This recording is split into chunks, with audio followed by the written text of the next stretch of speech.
여러분들의 자기소개서가 기본적으로 가독성이 떨어지는 이유를 정확히 좀 짚고 가셔야 돼요. 여러분들이 가진 기술이나 전문성, 그 성과에만 집중을 하시다 보니까 여러분들의 어떤 목적성이나 그래서 네가 이렇게 했는데 so what?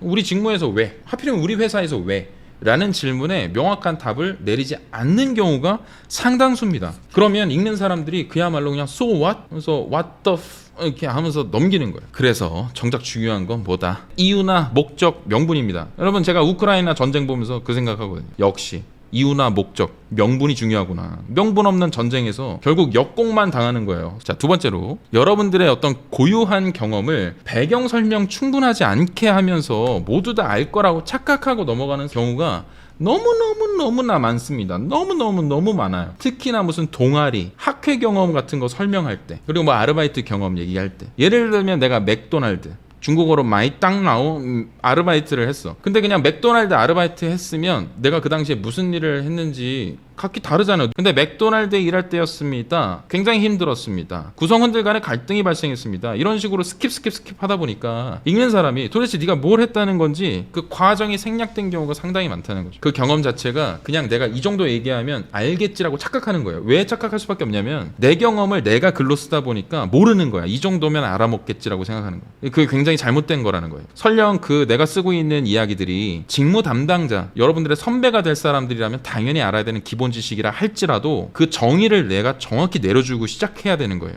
지금 이런 상황이 있습니다. 그때 저는 이런 프로젝트를 진행했고 당시에 내 역할은 뭐였습니다. 그때 주안점은 뭘로 삼았고 어떤 부분을 집중적으로 학습했습니다. 왜냐하면 내 역량이 이런 게 필요했기 때문입니다. 이런 내용들을 생략하고 넘어가면 너는 그래서 뭘 잘하니 밖에 안 된다는 거죠. 보통 우리가 자기소개서가 4문항에서 5문항 정도를 묻잖아요. 4문항에다가 다 갖다가 직무 역량만 박아 놓으면 읽는 사람도 이 친구는 이거밖에 못하나 라는 생각을 할 수밖에 없는 거예요. 다양한 경험을 통해서 지금 자소서를 제출한 이 사람의 형상을 그려봐야 되는데 이 친구가 본인이 가진 기술만 강조하는 거야. 그럼 뭐라고 생각할까? 안에 처박혀가지고 연구만 했던 그런 친구, 재미없는 친구, 밥 사주고 싶은 그런 후배가 아닌데 라고 생각할 수밖에 없는 겁니다. 자소서에서 그래서 뜬구름 잡는 성장 과정 이런 거 물어보는 거고 사회적 이슈 이런 거 물어보는 거예요.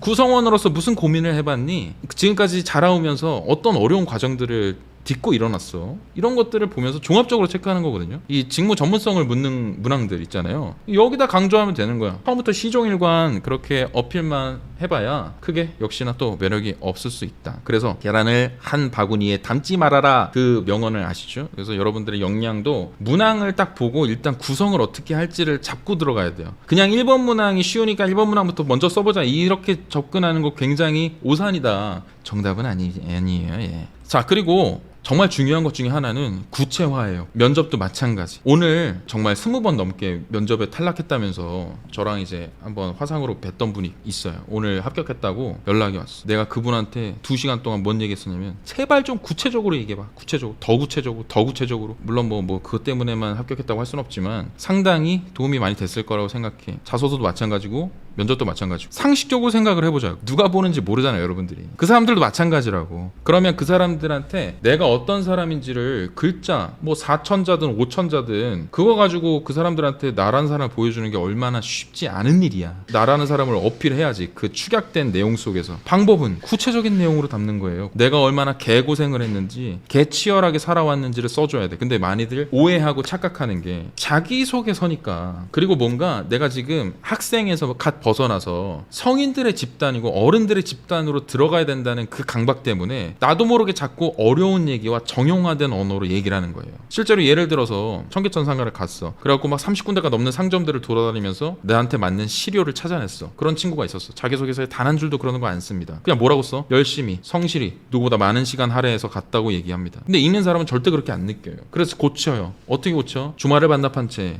청계천상가 30곳을 돌아다니며 100개가 넘는 시료를 일일이 비교 분석하며 나한테 맞는 재료를 찾아다녔습니다. 그렇게 써야 되는 거예요. 그래서 결론적으로 기본적으로 내가 어떤 경험을 좀 써야겠다는 생각이 좀 들고 그런 것들을 어필하고 싶을 때 이거 세 개만 좀 기억하자. 이 이론을 말씀드리는 건 대한민국의 비비런톡밖에 없습니다, 여러분. 지금까지 말씀드렸던 거 압축하면 이 얘기다. 가장 중요한 건 이유나 명분이다. 만약에 여러분들이 조직을 위해서 희생했어요. 다른 구성원들이 다 지치고 나가 떨어졌을 때 다른 애들은 집에 보내더라도 3일 밤 새면서 무언가 달성했어. 그 성과가 중요한 게 아니라고. 뭐가 제일 중요하다고? 어떤 마음으로 남았냐고. 그거 알려고 하는 거예요. 절대 잊지 마세요. 중요한 건 성과가 아니다. 왜 그렇게 했던 거냐? 왜 하필이면 그렇게 하려고 결심했던 거냐? 애초에 네가 세웠던 목표가 도대체 뭐였냐? 그 목적성 없이는 어느 미친놈이 돈도 안 주는데 3일 밤을 새. 안 믿는 거예요. 믿게 만들려면 명분을 써줘야 돼요. 이해되죠? 두 번째로 중요한 거, 그냥 노력이 아니라 구체적 노력입니다. 이 구체성이란 게 정말 중요한데 많이들 퉁친다고요. 열심히 했다, 성실했다, 누가 말 못해. 내 옆에 앉는 애도 그렇게 얘기할 텐데 그럼 누가 더 열심히 한 거냐? 판단이 안 서잖아요. 그런 사람을 면접 자리까지 보낼 이유가 없다는 거죠. 어떻게 얘기를 해야 돼요? 나 진짜 도서관에 8시 전에 도착했어. 10권이 넘는 책을 봤어요. 주말도 반납한 채 자정이 넘는 시간까지 하루에 잠을 4시간 이상